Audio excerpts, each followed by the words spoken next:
Gas dealer cameraman బాలుతో Ganesh I news Rajahmundry నుంచి.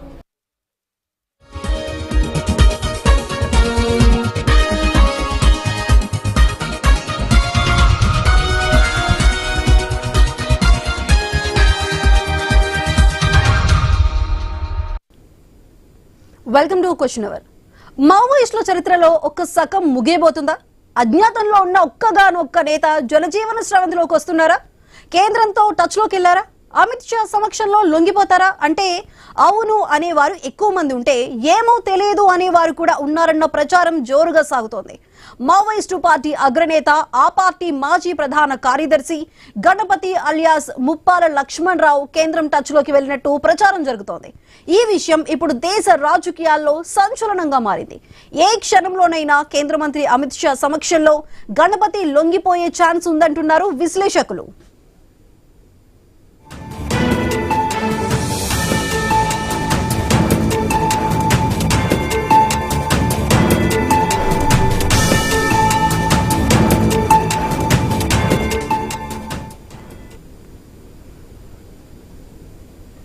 Party ప్రధాన కార్యదర్శి బాధ్యతల నుంచి తప్పుకున్న తరువాత అజ్ఞాతంలోకి వెళ్లిపోయిన గణపతి విదేశాలకు వెళ్లినట్టు సమాచారం. కాగా దేశంలో మావోయిస్టు ఉనికిని లేకుండా చేస్తామని ప్రకటించిన కేంద్రం ఆపరేషన్ కగార్ను చేపట్టాక వందల మంది మావోయిస్టులు లొంగిపోయారు. ఇక ఎన్కౌంటర్లలోనూ వందలాది మంది చనిపోవటం, మరికొందరు అరెస్టు కావటం జరిగింది. మరోవైపు ఈ నెల 31 నాటికి మావోయిస్టు విముక్త భారత్ గా చేస్తామని కేంద్ర హోంశాఖ మంత్రి అమిత్ షా డెడ్ లైన్ విధించారు. దీంతో మావోయిస్టు అగ్రనేత, ప్రధాన కార్యదర్శిగా చెప్పుకుంటున్న తిప్పిరి తిరుపతి అలియాస్ దేవ్జీ, మరో కేంద్ర కమిటీ సభ్యుడు మల్లా రాజురెడ్డి అలియాస్ సంగ్రామ్, రాష్ట్ర కార్యదర్శి బడే చొక్కారావు అలియాస్ దామోదర్లతో కలిసి ఇటీవలే రాష్ట్ర డీజీపీ శివధర్ రెడ్డి ఎదుట లొంగిపోయారు.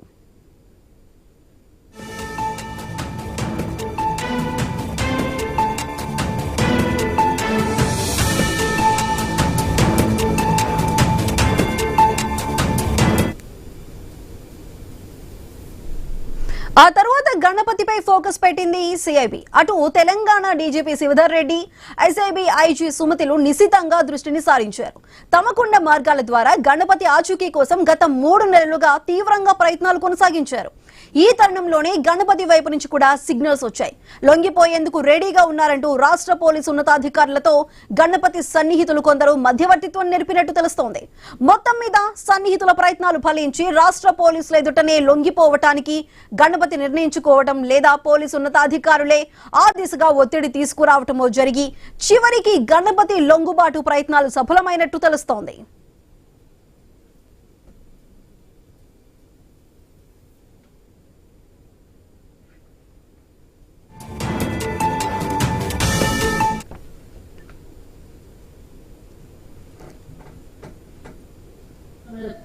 తెలంగాణ రాష్ట్ర ప్రభుత్వం విజ్ఞప్తి చేస్తుంది, ముప్పాలపు లక్ష్మణరావు గారు అలియాస్ గణపతి గారితో సహా.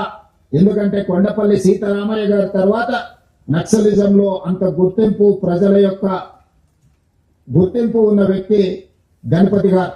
75 సంవత్సరాల పైగా వారి వయసు ఉండొచ్చు. వారి ఆరోగ్య పరిస్థితి కూడా బాగలేదని మా అధికారులు నాకు చెప్పడం జరిగింది. వారి ఆరోగ్యానికి, వారి ప్రాణానికి వారు సరెండర్ అవుతే తెలంగాణ ప్రభుత్వం పూర్తిగా రక్షణ కల్పిస్తుంది.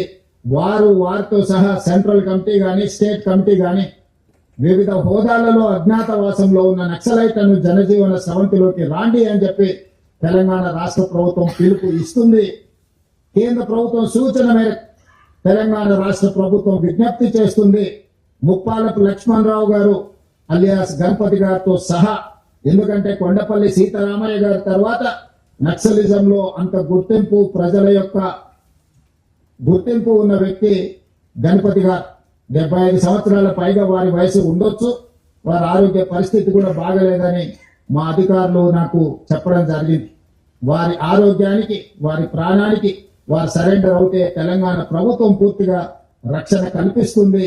వారితో సహా సెంట్రల్ కమిటీ గాని, స్టేట్ కమిటీ గాని వివిధ హోదాలలో అజ్ఞాతవాసంలో ఉన్న నక్సలైట్లను జనజీవన స్రవంతిలోకి రాండి అని చెప్పి తెలంగాణ రాష్ట్ర ప్రభుత్వం పిలుపు ఇస్తుంది.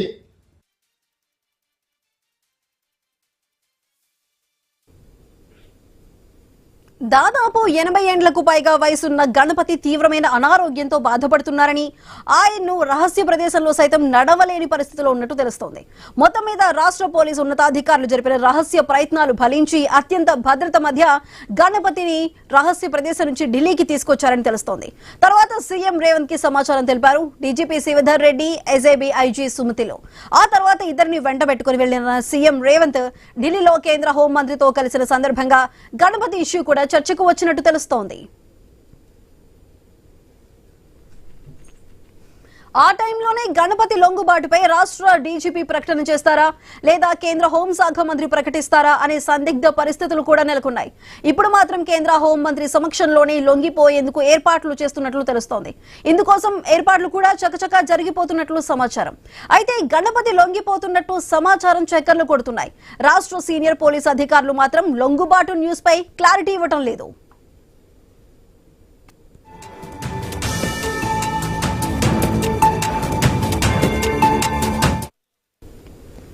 గణపతి లొంగిపోవడం ఖాయమేనా? సిఐబి సర్కిల్ టచ్ లోకి వెళ్లారా? మావోయిస్టు పార్టీకి ఎన్ కార్డ్ పడినట్టేనా? మావోయిస్టు సాయుధ పోరాటంలో ఒక సగం ముగిసిందా? 31కి ముందే కేంద్రం మావోయిస్టు పార్టీపై డిక్లేర్ చేస్తుందా?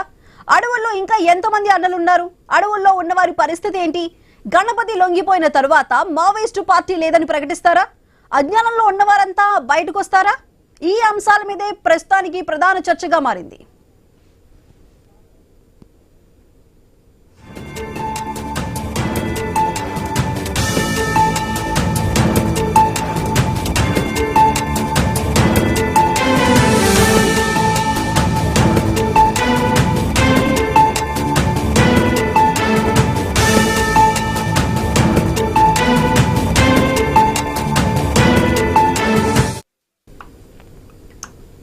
అయితే గణపతి లొంగిపోవటం ఖాయమేనా అనే వార్తలు అయితే ప్రస్తుతానికి ఇప్పుడు పుకార్లుగానే ఉన్నాయి. ప్రస్తుతానికి ఏ విధంగా ఉండబోతుంది? నిజంగానే గణపతి లొంగిపోబోతున్నారా? అసలు మావోయిస్టు పార్టీ ఇక లేనట్టేనా? 31కి ముందే కేంద్రం ఆపరేషన్ కగర్ సక్సెస్ అయిందా? మరి ఈ విషయాలన్నిటికీ సంబంధించిన మరింత విశ్లేషణని మా కొలీగ్ బిందు కంటిన్యూ చేస్తారు. Bindu, over to you.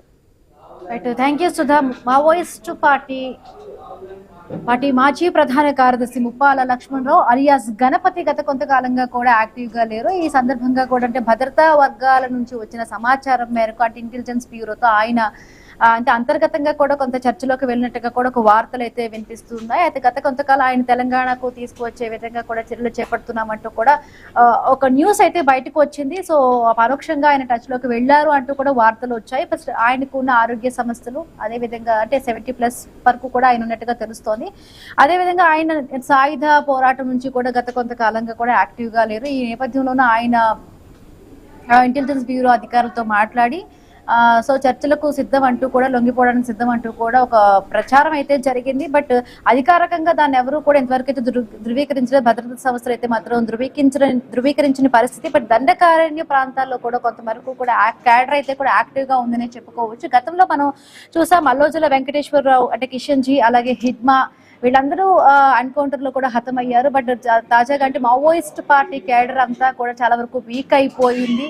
So ఈ నేపథ్యంలో కూడా గణపతి ముప్పాసల లక్ష్మణరావు గణపతి కూడా గత కొంతకాలంగా యాక్టివ్ గా లేరు. సో అంటే కేంద్ర ప్రభుత్వం మార్చి 31 లోకల్లో కూడా మొత్తంగా కూడా అందరినీ లొంగిపోవాలంటూ కూడా చెప్పిన నేపథ్యంలో కూడా ఒక్కొక్కరుగా మనం చూస్తున్నాం. కొంతమంది ఎన్కౌంటర్ లో హతమవుతూ ఉన్నారు, కొంతమంది లొంగిపోవడానికి కూడా ప్రయత్నిస్తున్న పరిస్థితి.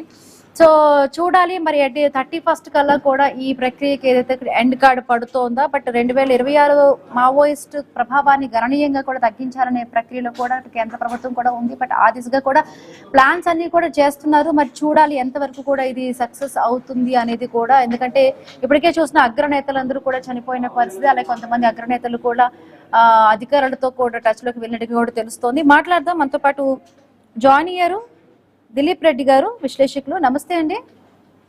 నమస్తే. రైట్, చూసాము అంటే మావోయిస్ట్ అగ్రనేత ముప్పాల గణపతిరావు లొంగిపోతున్నారు అనేసి అంటున్నారా? నిజంగా కూడా లొంగిపోతున్నారా, లేకపోతే ఒక వ్యూహాత్మకమైన ఒక ప్రచారమా? ఎట్లా సార్ దాన్ని అర్థం చేసుకోవాలి? అంటే ఇవాళ ఉన్న పరిస్థితుల్లో మావోయిస్ట్ పార్టీ చాలా కీలకమైన చాలా మంది నేతలు అయితే ఎన్కౌంటర్లలో చనిపోవడమో లేదా లొంగిపోవడమో లాంటి పరిణామాలు జరుగుతున్న గత 5-6 నెలల పరిస్థితుల్ని కనుక జాగ్రత్తగా పరిశీలిస్తే తాజాగా వస్తున్న గణపతి ముప్పాల లక్ష్మణరావు ఆయన తాలూకు పరిణామాల విషయంలో కూడా లొంగిపోతారా, లేకుంటే వీళ్ళకి ఆల్రెడీ అదుపులో తీసుకున్నారా, టచ్ లోకి వచ్చినారా, ఇట్లాంటి మామూలు వార్తలు వస్తా ఉన్నాయి. కానీ ఇప్పుడు ఆశ్చర్యం కలిగించే విషయం ఏం కాదు. ఇద్మా మరణానికి ముందు గానీ ఇద్మా మరణం తర్వాత గానీ జరిగిన పరిణామాల్లో చాలా కథనాలు వచ్చాయి. అయితే 2 పరిణామాలు జరుగుతున్నాయి. అయితే ఎన్కౌంటర్లలో చనిపోతున్నారు, లేదా మెజారిటీ నాయకులు కానీ కింది స్థాయి క్యాడర్ కానీ లొంగిపోవడం అంటూ జరుగుతుంది. ఈ వాళ్ళు చెప్పినట్టుగా మార్చి 31 గడువు లోపట మరి అది ఎంతవరకు సమంజసమో ఆలోచన పరులు దీని గురించి కొంచెం దృష్టి కేంద్రీకరించాలి. ఒక నిర్దిష్ట భావజాలం కలిగిన వాళ్ళను వాళ్ళ నేరాలతోటి నిమిత్తం లేకుండానే మేము నిర్మూలిస్తాము అని ఒక కటాఫ్ డేట్ పెట్టి రాజ్యం అట్లా ప్రకటించడం ఎంతవరకు సమంజసమైంది అనేది ఒకటి. హింస జరిగినప్పుడు హింసను ప్రతిఘటించడం, హింసను జరగకుండా చూడడం, నివారించడం రాజ్యం బాధ్యత, అది అంగీకరిస్తారు అందరూ. కానీ ఒక నిర్దిష్టమైన భావజాలం కలిగిన వాళ్ళని పూర్తిగా నిర్మూలిస్తాము అని ప్రకటన చేసి మార్చి 31, ఇప్పుడు మనం మార్చిలో ఉన్నాం, almost middle of the March 11 ఇవాళ. గణపతి ఎవరైతే సుప్రీం లీడర్ గా పేరొందినాడో మన తెలుగువాడు, గణపతి కూడా లొంగిపోవచ్చు, లేదా సరెండర్ అవ్వడము, లేదా ఆయనను టచ్ లో ఉండి అదుపులోకి తీసుకొని కూడా వాళ్ళు అధికారికంగా చూపించడం జరగవచ్చు అని డీజీల స్థాయిలో కానీ ముఖ్యమంత్రుల స్థాయిలో కానీ హోంమంత్రిత్వ శాఖతో సంప్రదింపుల్లో కానీ ఆ వార్తలు వస్తున్నాయి. అది రేపో మాపో జరిగినా దాంట్లో పెద్ద ఆశ్చర్యకరమైన పరిణామం అయితే లేదు. ఇవాళ ఉన్న మావోయిస్ట్ పార్టీ స్థితి భావజాల పరంగా కానీ భౌతికంగా కానీ ఇవాళ మావోయిస్ట్ పార్టీ ఉన్న పరిస్థితుల దృష్ట్యా గణపతి లొంగిపోతారు అంటే అంత ఆశ్చర్యకరమైన విషయం అయితే కాదు. అంటే ఇప్పుడు జనరల్ గా కూడా అంటే గణపతి లొంగిపోతే మావోయిస్ట్ పోరాట సమితి ఏదైతే ఉందో కూడా మొత్తం క్యాడర్ అంతా కూడా బలహీన పడినట్టు. ఎందుకంటే గతంలో మనం చూసాం కిషన్ జీ, నంబాల కేశవరావు, హిట్మా వీళ్ళందరూ కూడా హతం అయిపోయారు. చాలా అంటే ఇప్పుడు లొంగిపోతున్నారు, కొంతమంది చాలా వరకు కూడా లొంగిపోయిన పరిస్థితి. అంటే కీలకమైన నేతలు ఒకటి హతం అవడం కానీ లొంగిపోవడం కానీ ఇవన్నీ కూడా జరిగితే అంటే ఆ పార్టీ కేడర్ మొత్తంగా కూడా ఇప్పుడు ఏదైతే 31 వరకు డెడ్ లైన్ పెట్టారో అంటే వాళ్ళు అనుకున్న ప్రక్రియ జరిగినట్టే అనుకోవాలా? దీనికి ఇదే ఒక ఎండ్ కార్డ్ గా భావించాలా సార్? అంటే ఒకటండి, మీరు ఎండ్ కార్డ్ అంటే ఒక మావోయిస్ట్ పార్టీ దానికి ఉన్న క్యాడరు, దానికి ఉన్న ఇవాళ పరిస్థితి. ఎందుకంటే ఇవాళ ఉన్న పరిస్థితుల్లో చాలా మంది లొంగిపోతున్నారు. ఎందుకు అంటే ఒక్కొక్కసారి యుద్ధ నీతిలో కూడా రిట్రీట్ అనేది ఉంటది, ఒక వెనుకాడుగు వేయడం అనేది ఉంటది. వాళ్ళు వ్యూహాత్మకంగా వెనుకాడుగు వేస్తున్నారా తెలియదు. వాళ్ళంతా జనజీవన స్రవంతిలోకి వచ్చి ఎట్లా ఉంటారు. మీరు దేవ్జీ లొంగిపోయిన తర్వాత ఆయన ఒక మాట అన్నాడు, ఇది ఇంకో రూపాంతరం తీసుకుంటది అని. ఆ ఒక్క మాటనే మనం పరిగణలోకి తీసుకున్నట్టయితే మనం ఇంకా కొంచెం వెనక్కి వెళ్ళి ఏ పరిస్థితుల్లో నక్సల్బరీ మూమెంట్ వచ్చింది, నక్సల్బరీ వెస్ట్ బెంగాల్లో కానీ, తర్వాత శ్రీకాకుళం సాయుధ పోరాటంలో కానీ, తర్వాత తెలంగాణ జగిత్యాల ప్రాంతానికి వచ్చిన పరిస్థితి కానీ 70, 60, late 60s and 70s, especially 80s, ముఖ్యంగా 80లలో జరిగిన పరిణామాలను కనుక మనం పరిశీలిస్తే ఏ సామాజిక అవసరాల రీత్యా ఆ ఉద్యమం వచ్చింది, ఆ సామాజిక అవసరాలు ఇవాళ ఉన్నాయా లేవా? ఏమంటున్నారు ఇవాళ నక్సలైట్ల అవసరం లేదు, ఇవాళ ప్రజాస్వామ్య పద్ధతిలోనే ప్రజల సమస్యలన్నీ పరిష్కారం అవుతున్నప్పుడు ఇంకా నక్సలైట్ల అవసరం ఏంటి అనే ఒక ఆర్గ్యుమెంట్ వినిపిస్తున్నారు. ఒకవేళ నిజంగానే ప్రజల సమస్యలన్నీ పరిష్కారం అయ్యి ఆ రోజు 60లలో 70లలో 80లలో నక్సలైట్ ఉద్యమం ఏ లక్ష్యంతో అయితే పనిచేసిందో ఆ లక్ష్యం నెరవేర్చుకోవాల్సిన అవసరం ఇవాళ లేదు, ఆ అవసరం ప్రజలకి లేదు అనేదే నిర్ద్వందంగా నిర్ధారణ అయితే మీరు అన్నట్టు ఎండ్ కార్డ్ అనొచ్చు. నక్సలైట్ అవసరం లేదు, నక్సలైట్ మూమెంట్ లేదు, నక్సలైట్ పార్టీ ఉనికి కూడా లేని పరిస్థితి వల్ల పెద్ద పెద్ద వాళ్ళందరూ చనిపోవడమో లొంగిపోవడమో రెండిట్లో ఏదో ఒకటి జరుగుతుంది కనుక. కానీ ఆ సామాజిక పరిస్థితులు ఇంకో రూపంలో గనక వ్యక్తమైతే రెవల్యూషన్ గురించి ఒక గొప్ప మాట చెప్తారు. Revolution is not the product state away, it is the by product of revolutionary conditions అంటారు. అంటే ఒక విప్లవ వాతావరణం ఉంటే, విప్లవ పరిస్థితులు ఉంటే దాటి నుంచి విప్లవం ఆటోమేటిక్ గా పుట్టుకొచ్చే ఒక ఉప ఉత్పత్తి మాత్రమే. ఒకవేళ నిజంగానే సామాజిక పరిస్థితులు, ఆర్థిక అంతరాలు, ఇవాళ ఎకనామిక్ డిస్పారిటీస్ చూడండి సమాజంలో, ఇట్లాంటి ఉన్న పరిస్థితి ఒకవేళ నక్సల్ అనే పేరు ఉండకపోవచ్చు, నక్సల్ రూపంలో ఉండకపోవచ్చు, మరొక రూపంలో ఉండొచ్చు. అప్పుడు ఒక struggle, unrest in the society అనేది జరిగితే దేవుజీ చెప్పినట్టు రూపాంతరం సంతరించుకొని ఇంకో రకంగా వస్తుంది. కానీ ఎండ్ కార్డ్ అంటే మావోయిస్ట్ పార్టీకి ఎండ్ కార్డ్ కావచ్చు, పేరుంది పోలీసు రికార్డులో ఉన్న నాయకులు చావడమో లొంగడమో జరిగిపోయింది కనుక అది ముగింపుకు వచ్చింది కనుక ఎండ్ కార్డ్ అనొచ్చు. కానీ పరిస్థితులకు ఎండ్ కార్డా అనడానికి లేదు. అంటే ఎన్కౌంటర్ల పేరుతో కూడా అమాయకుల్ని చంపుతున్నారంటూ కూడా ఒక విమర్శ ఉంది. ఇంకొకటి, పెద్ద కంపెనీలకు ఈ మైనింగ్లన్నీ కూడా కట్టబెట్టడానికి కూడా ఈ అడవి ప్రాంతాలు ఏవైతే కూడా ఉన్నాయో అవన్నీ కూడా ఖాళీ చేయించే పరిస్థితి అని అంటున్నారు. అవి రెండు ఆర్గ్యుమెంట్స్ అండి, రెండు వైపుల నుంచి. వాళ్ళు ఏమంటారు, నక్సలైట్ ని ఇప్పుడు kill A dog before killing A dog make it mad అని దాన్ని ఒక పిచ్చి కుక్క అని ప్రచారం చేస్తే చంపేస్తే ఎవరైనా క్వశ్చన్ చేయరు, జస్టిఫై చేస్తారు. ఇప్పుడు నక్సలైట్లు కూడా అమాయకులని ఇన్ఫార్మర్స్ అని చంపేస్తున్నారు, అదని ఇదని వాళ్ళ మీద చెడుగా క్రియేట్ చేసినప్పుడు వాళ్ళని నిర్ద్వందంగా కాల్ చేసినా, ఏకపక్షంగా తుదముట్టించినా, లేదు లొంగుబాట్ల కొత్తిళ్లు తీసుకొచ్చినా, కగార్ లాంటి ఆపరేషన్స్ జరిగిన సామాన్య ప్రజలు కూడా ఇవాళ దేశంలో చాలా మంది ఏమంటారు, సరేలే హింసతోటి ఏది సాధ్యం కాదు, తుపాకీ గొట్టంతోటే సామాజిక న్యాయం జరుగుతుంది అనడం తప్పు అనే ఒక భావజాలాన్ని వ్యాప్తి చేసిన తర్వాత నక్సలైట్లను నిర్మూలించినా అదే మంచిది అనుకుంటారు. అది ఒక రకమైన ప్రచారం. ఇంకొక నేరేటివ్ ఏంటి అంటే, రాజ్యం అనేది ఇష్టానుసారంగా వ్యవహరిస్తుంది, భవిష్యత్ తరాలకు సంబంధించిన సహజ వనరులను కూడా ఇప్పుడు ఈ 5 ఏళ్లకి ఎన్నికైన వాళ్ళు ఈ 5 ఏళ్లకే పరిమితం కాకుండా రాబోయే 5, 10, 20, 50, 100 సంవత్సరాల సహజ వనరులను కూడా ప్రైవేట్ కార్పొరేట్ శక్తులకి దారాదత్తం చేసి వాళ్ళు పబ్బం గడుపుకుంటున్నారు. వాళ్ళు రాజకీయంగా సుస్థిరత్వం కోసం, ఎన్నికల్లో గెలవడం కోసం, బ్యాక్ డోర్ నుంచి డబ్బులు సంపాదించడం కోసం ఇట్లాంటివన్నీ చేసి మీరు అన్నట్టుగానే అవన్నీ అడవులు గెడువులు ఖాళీ చేయించి అక్కడ మైనింగ్ చేయించి ఇంటర్నేషనల్ అండ్ ఏమంటారు దాన్ని, ఇంటర్ కాంటినెంటల్ కార్పొరేషన్స్ కి వీటన్నిటిని దారాదత్తం చేస్తున్నారు. అందుకు మార్గం సుగమం చేసుకోవడంకే ఈ నక్సలైట్లను నిర్మూలిస్తున్నారు. ఇది ఒక నేరేటివ్, ఇది ఒక భావజాలం. ఇట్లా ఈ రెండు పరస్పర భిన్నమైన భావజాలాల మధ్య ఒక సంఘర్షణలో ఇవాళ రాజ్యం అనేది అదుపు తీసుకున్నది, గ్రిప్ సాధించింది. అవతల సైడు నక్సలైట్లు కానీ మావోయిస్టులు కానీ వాళ్ళు విఫలమైనారు, వాళ్ళు బలహీనపడ్డారు ఇవాళ. అందుకని రెండే జరుగుతున్నాయి. అయితే ఎన్కౌంటర్లలో ఇప్పుడు తీసుకొచ్చి కాలుస్తున్నారా, పట్టుకొని కాలుస్తున్నారా, నిర్బంధించి కాలుస్తున్నారా, లేదు నిజమైన ఎన్కౌంటర్లు జరిగినాయా, ఇవాళ చర్చ జరగట్లేదు మీడియాలో కూడా. ఇవాళ మేం జర్నలిజంకి వచ్చిన మొన్న కూడా సార్, అంటే కర్రగుట్టల్లో కూడా చాలా మంది వరకు కూడా ఈ మావోయిస్టులందరూ కూడా ఉన్నారు. అంటే ఒక 5, 6 వరకు కూడా చనిపోయారు ఈ మొత్తంగా కూడా కాల్పుల్లో అన్నారు. బట్ ఎవరైతే కూడా దానికి సంబంధించి కూడా ఇన్ఫర్మేషన్ అయితే తర్వాత కూడా రాని పరిస్థితి. నిజంగా కూడా అంటే దండకారణ్య అడవుల్లో ఈ మావోయిస్టుల యొక్క ప్రభావం ఉంటుందా సార్? ఇప్పుడు వచ్చిన లేటెస్ట్ ఇన్ఫర్మేషన్ బట్టి కూడా నేనేమంటున్నానంటే, ఇప్పటి వరకు మనకి ఇన్ఫర్మేషన్, మీడియా ప్రోబ్ కూడా limited operation, hand out journalism తయారైంది. వాళ్ళు ఇచ్చిన నోట్స్ తీసుకొస్తున్నారు. ఎవరన్నా లోతైన పరిశోధన చేస్తున్నారా?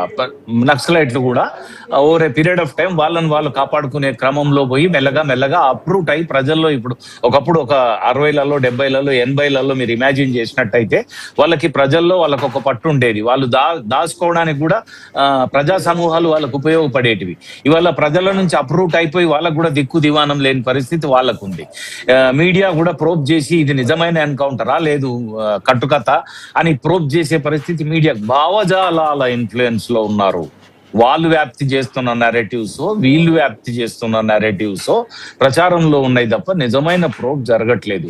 మరి రేపు ఎట్లా వస్తుంది? నేను ఇందాక చెప్పినట్టే సామాజిక పరమైన మరో రూపంలో వస్తుందేమో తెలియదు. కానీ నిన్న మొన్న 80, 90, 2010, 20 వరకు జరిగిన నక్సలైట్ నమూనాలో మాత్రం వాళ్ళు తిరిగి మళ్ళీ ఆవిర్భవించి మళ్ళీ ఒక సాయుధ పోరాటాన్ని కొనసాగిస్తారనే పరిస్థితి మాత్రం కనబడట్లేదు. రైట్. బీజేపీ నేత ప్రేమేందర్ రెడ్డి గారు జాయిన్ అయ్యారు. నమస్తే అండి ప్రేమేందర్ రెడ్డి గారు. నమస్కారం. అటు మార్చి 31 కల్లా ఈ మావోయిస్టు ప్రభావాన్ని పూర్తిగా కూడా తగ్గిస్తామంటూ కూడా అటు కేంద్రం నుంచి ప్రకటన వచ్చింది. ఆ దిశగా కూడా మొత్తం చర్యలు జరుగుతూనే ఒక్కొక్కరు కూడా ఎన్కౌంటర్లు అందరూ కూడా ఒకటి చనిపోతున్న పరిస్థితి, చంపబడుతున్న పరిస్థితి, లేకపోతే లొంగిపోతున్న పరిస్థితి. ఈ నేపథ్యంలో ముప్పాల లక్ష్మణరావు గణపతి అలియాస్ గణపతి కూడా ఇప్పటికీ కూడా ఆయన కొంతకాలంగా యాక్టివ్గా లేరు. ఇప్పుడు వస్తున్నారు, లొంగిపోతున్నారు అంటూ కూడా ప్రచారం జరుగుతోంది. ఏం సార్, నిజంగా కూడా ఆయన లొంగిపోతున్నారా, లేకపోతే ఒక వ్యూహాత్మకంగా కూడా ఇది ఒక ప్రచారం అనుకోవాలా? అంటే మనకు దాని పట్ల ఎలాంటి సమాచారం లేదు. ఒకటి ఏంటంటే, ఒకటి హింస అనేది ఈ సమాజానికి పనికి రాదనేది ప్రూవ్ అయింది. కాబట్టి హింసతోనే ఏది సాధించలేము. స్వయంగా లొంగిపోయిన యొక్క మావోయిస్టు అగ్రనాయకులు చెప్పారు, హింస ద్వారా సాధించలేకపోయాం. అందుకోసం మా ప్రజా సైన్యం ఏదైతుందో పీపుల్స్ గెరిల్లా వార్, దాన్ని ఉపసంహరించుకుంటున్నాం. మేము మామూలుగా మిగతా ప్రజాస్వామ్య రాజ్యాంగానికి లోబడి ఏవైతే మిగతా సంస్థలు కానీ పార్టీలు కానీ పనిచేస్తున్నాయో ఆ విధంగా మేము పనిచేసే ఆలోచనలో ఉన్నామని చెప్పి వాళ్ళే స్పష్టంగా చెప్పారు. కాబట్టి ఆయన వారు లొంగిపోతున్నారా లేదా, లేకపోతే ఎలాంటి సమాచారం మన దగ్గర లేదు. అయితే భారతదేశంలో ఉన్న యొక్క పరిస్థితులలో హింసకు స్థానం లేదనేది మాత్రం ప్రజలందరూ కూడా వాళ్ళ భావిస్తున్నారు. దాని కారణంగానే, ఎందుకనంటే మావోయిస్టులు మరి చంపిన వాళ్ళ యొక్క పరిస్థితులు ఎంతో ఘోరంగా ఉన్నాయి. అనేక మందిని సామాన్యులు, దళితులు, ఆదివాసీలు, బడుగు బలహీన వర్గాల వాళ్ళు కూడా మావోయిస్టుల యొక్క దాడుల్లో చనిపోయారు. కారణం ఏదైనా కావచ్చు. అదేవిధంగా పోలీసుల చేతుల్లో మావోయిస్టులు చనిపోయారు. అది కూడా మంచిదని మేమేం భావించడం లేదు. ఎవరి చేతులైనా చనిపోవడం అనేది సరైనది కాదు. కాబట్టి ఏదైనా చర్చలు, ప్రజాస్వామ్యంలో చర్చలు ఉన్నాయి. మనం ప్రజాస్వామ్యయుతంగా పోరాటం చేయొచ్చు, దాన్ని సాధించుకోవచ్చు. ఆ విధంగా పనిచేయడం బాగుంటుంది అనేది రాజ్యాంగానికి లోబడి ఉన్న ప్రతి భారతీయ పౌరుడు కూడా భావిస్తున్నాడు. అటువంటి పరిస్థితులలో వారు ఎటువంటి నిర్ణయం తీసుకుంటారు అనేది అది వారు నిర్ణయించుకోవచ్చు.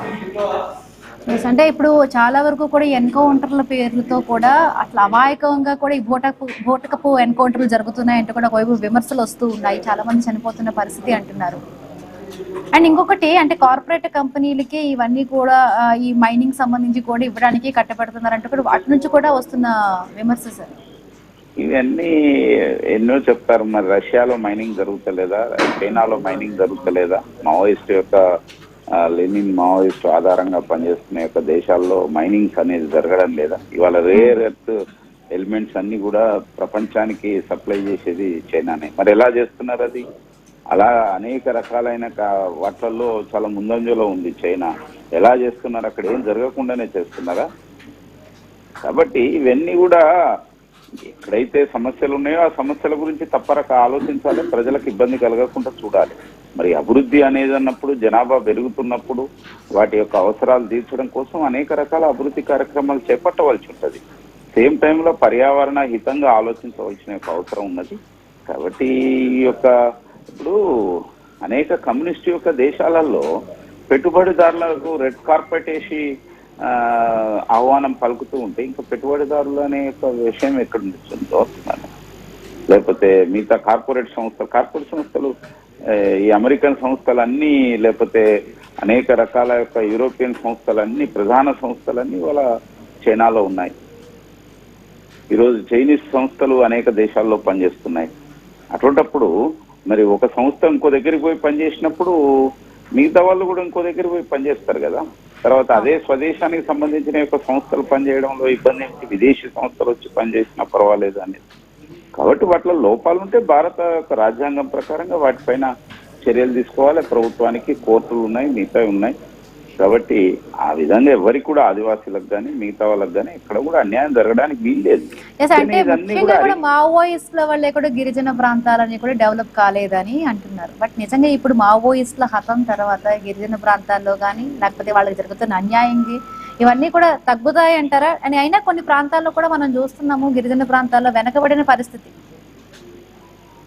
నేనేమంటున్నా అంటే కేవలం గిరిజన ప్రాంతాలే కాదు, ఈ దేశంలో అభివృద్ధి చెందని యొక్క మైదాన ప్రాంతాలు ఉన్నాయి, సముద్ర పొడ్డు ప్రాంతాలు ఉన్నాయి, అనేక రకాలైన ఎడారి ప్రాంతాలు ఉన్నాయి, ఎన్నో ఉన్నాయి. అన్ని చోట్ల అసమతుల్యత ఉన్నది. వాటిని రూపుమాపడం కోసం ప్రభుత్వాలు ప్రయత్నం చేస్తున్నాయి.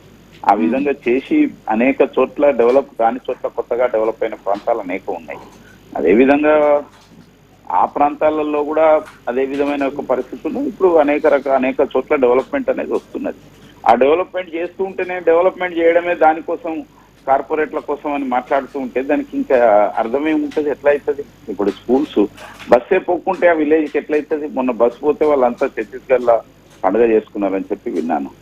స్కూల్ నడవాలంటే ఇలాంటి అనేక విషయాలు ఉన్నాయి. కాబట్టి నేను ఒకటే చెప్పేది, మావోయిస్టులు పోలీస్ కాల్పుల్లో చనిపోవాలి, లేకపోతే మావోయిస్టుల చేతుల్లో సామాన్యులు చనిపోవాలి, ఇది ఏది కూడా జరగద్దు అంటున్నా నేను. మావోయిస్టులు చనిపోవడం కూడా మనకేమి ఆనందంగా ఏమీ లేదు. మావోయిస్టులు కూడా పోలీస్ చేతుల్లో చనిపోవద్దు. చనిపోకుండా ఉండే విధంగా రాజ్యాంగ పరిధిలో ఈరోజు మనం ఉద్యమాలు అనేక మంది చేస్తున్నారు కదా, ప్రభుత్వాలకు వ్యతిరేకంగా కానీ ప్రభుత్వం యొక్క రాజ్యాంగ పరిధిలో. లేదంటే దేశంలో రాజకీయ వ్యవస్థ లేకపోతే ఇలా ఇన్ని పార్టీలు, ఇవాళ ఇన్ని రకాల మనుషులు ఏ విధంగా ఉంటున్నారు, ఎన్ని ఉద్యమాలు జరుగుతున్నాయి. కాబట్టి ఆ విధంగా రాజ్యాంగ పరిధిలో జరగాలి, ప్రజాస్వామ్యయుతంగా జరగాలి అనేదే మా యొక్క అభిప్రాయం. దానికి అనుగుణంగా ప్రభుత్వాలు చర్య తీసుకుంటూ ఉంటాయి. దానికి అనుగుణంగా ఈరోజు మావోయిస్టులలో ఒక గణనీయమైన ఒక మార్పు వచ్చింది. అందులో కొంతమంది బయటకు వచ్చి కూడా చెప్పారు. దానికి అనుగుణంగా వాళ్ళు ఇంకా మిగతా నాయకులు కూడా అలాంటి నిర్ణయం తీసుకుంటారని చెప్పి మనం భావిస్తాం. థ్యాంక్ యూ అండి ప్రేమేందర్ రెడ్డి గారు. నమస్తే. రైట్. దిలీప్ రెడ్డి గారు, సో చాలా వరకు కూడా మావోయిస్టుల వల్లే గిరిజన ప్రాంతాల్లో కూడా అభివృద్ధి అడ్డుకుంది అని ఒకవైపు ఒక నరేషన్ ఉంటే, ఇప్పుడు గిరిజన ప్రాంతాలు ఇప్పుడు మావోయిస్టుల హతం వల్ల కూడా అవన్నీ కూడా డెవలప్ అవుతాయా? ఇంకొకటి అంటే ఎందుకు ఈ మావోయిస్టుల హతం కాకుండా చర్చలతో కూడా ఈ యొక్క ఏదైతే ఈ ప్రాబ్లం ఉందో దానికి ఒక సొల్యూషన్ తీసుకొచ్చే విధంగా రాదంటారా? ఒకటి అండి, మీరు చర్చలో టెక్నికల్ గా మీరు ఎందుకు దాన్ని సమగ్రంగా చేసుకోలేకపోయినరో నాకు తెలియదు. ప్రేమేందర్ రెడ్డి గారు ఏం మాట్లాడినరో నాకు వినబడలేదు. నేను మాట్లాడింది ప్రేమేందర్ రెడ్డికి వినబడుతుందా నాకు తెలీదు. మీరు ఏదన్నా నేరుగా అడిగితే నేను చెప్తాను ఆయన ఏం మాట్లాడినరో నాకు తెలీదు. అభివృద్ధి ఎందుకు జరగలేదు గిరిజన ప్రాంతాల్లో కూడా అని అంటే, అభివృద్ధి అంటే ఏంటి? What is development? డెవలప్మెంట్ అనేది బ్రహ్మ పదార్థం కాదు. It has to be defined perfectly. ఎవరి అభివృద్ధి అనే క్వశ్చన్ వస్తుంది. ప్రఖ్యాత ఫిలాసఫర్ ఆఫ్ ఫ్రెంచ్ రూసో అంటాడు, అభివృద్ధి పేరుతోటి మనం చేస్తున్నదంతా డిస్ట్రక్షనే, అభివృద్ధిని ముందు డిఫైన్ చేయండి అని. ఇప్పుడు మనం కేంద్ర ప్రభుత్వాన్ని కానీ రాష్ట్ర ప్రభుత్వాలను కానీ అడిగేది ఏంటంటే what is development, whose development అనేది అడుగుతాం. అందుకే యునైటెడ్ నేషన్స్ సస్టైనబుల్ డెవలప్మెంట్ నిర్వచించింది. సస్టైనబుల్ డెవలప్మెంట్ అంటే ఏంటి అంటే, భవిష్యత్ తరాలు కూడా ప్రకృతి సహజ వనరుల్ని, సహజ సంపదల్ని వినియోగించుకుని తమను తాము మెరుగుపరుచుకునే అవకాశాన్ని సంరక్షిస్తూ, ప్రస్తుత తరాలు ఈ వనరులను వినియోగించుకొని తమను తాము మెరుగుపరుచుకునే సమ్మిళిత అభివృద్ధిని సస్టైనబుల్ డెవలప్మెంట్, సుస్థిరాభివృద్ధి అని యునైటెడ్ నేషన్స్ నిర్వచించింది. అట్లా జరిగిందా? అట్లా జరగనప్పుడు అసలు నక్సల్ బరియా అనేది, నక్సలైట్ ఉద్యమం అనేది ఎందుకు వచ్చిందమ్మా? గ్రామీణ ప్రాంతాల్లో బడుగు బలహీన వర్గాలు అణచివేతకు గురవుతున్నారు. దొరలు, సామ్రాజ్యవాదులు, పెట్టుబడిదారులు, వాళ్ళు బాగా భూములు ఉన్న వాళ్ళు, వాళ్ళ దొరల ఆధిపత్యం కింద చాకరీ చేపిస్తూ, వెట్టి చాకరీ చేపిస్తూ వాళ్ళ జీవితాలు తరాల తరబడి కూడా మెరుగుపడనప్పుడు వాళ్ళకి రక్షణగా, వాళ్ళకి ఏదో కూలీ డబ్బులు వచ్చేటట్టుగానో, సింగరేణి కాలరీస్ లో సికాస ఉద్యమం అయినా, లేదు బీడీ కార్మికుల కోసమైనా, వ్యవసాయ కూలీల కోసమైనా మేమున్నాం మీకు, మీరు ఇట్లా చేయండి ఇట్లా చేయండి అని సంఘటితంగా వాళ్ళను ఉంచి, వాళ్ళ ఆధిపత్యము ఏది దొరలు, సామ్రాజ్యవాదులు, పెట్టుబడిదారులు, భూస్వాముల యొక్క ఆధిపత్యం నుంచి వాళ్ళకి ఎంతో కొంత రక్షణ వచ్చి వాళ్ళ జీవన ప్రమాణాలు మెరుగుపరచడానికి వచ్చింది.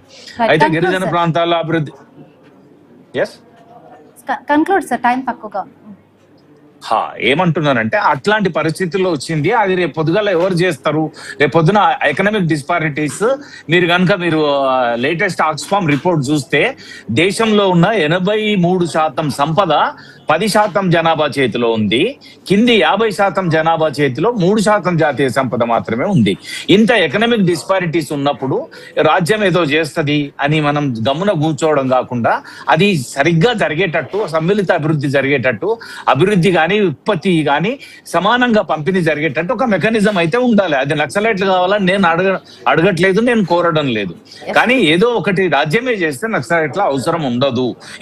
ఇంకొక రూపంలో విప్లవం ప్రభావం రావడానికి ఆస్కారం ఉండదు. కనుక రాజ్యం కానీ స్టేట్ కానీ whether government of India or whether state governments బాధ్యతగా సంపద పంపిణీకి జవాబుదారీగా నిలబడాలి. అప్పుడు నక్సలైట్ ఉద్యమం ఉండదు, ఇంకో రూపంలో కూడా ఉద్యమం రావడానికి ఆస్కారం ఉండదు అనేది నా అభిప్రాయం.